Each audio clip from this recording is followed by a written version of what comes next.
मेरा जमात दोस्त ने कहा कि कुरान में अल्लाह ताला रसूलुल्लाह सल्लल्लाहु अलैहि वसल्लम खुदा से फरियाद करेंगे कि मेरी उम्मत ने कुरान के ऊपर से कुछ डाल दी।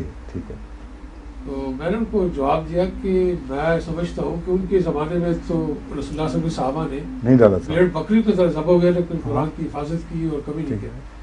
मैंने कहा कि ये तो बस रसूल के ज़माने में होना चाहिए कि वो फरियाद करें। अब आज के ज़माना, आजकल का जो ज़माना है, क्या मेरे जवाब दोस्त हूँ? बिल्कुल यही, मैं भी हमेशा यही देता हूँ। अगर गलत है तो फिर मैं भी गलत देता हूँ। बिल्कुल वाज़ेह पेशगोई है।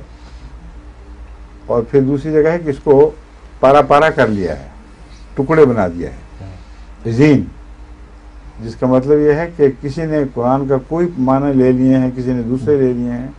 कुरान एक है, उसके बावजूद वहदत कायम नहीं रह सकी और उम्मत कुरान के बावजूद पारा पारा हो गई।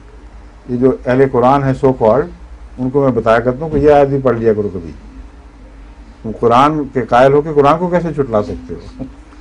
कुरान तो कहता है कुरान खुद तुम लोग पारा पारा कर लोगे।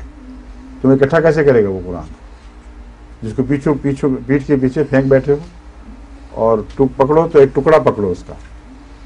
तो कुरान खुद इन सब लोगों के जो जाहिराना ख्याल हैं उनका बुतलान करता है, और ये आखिरी ज़माने की बदहाली की पेशगोइयाँ हैं।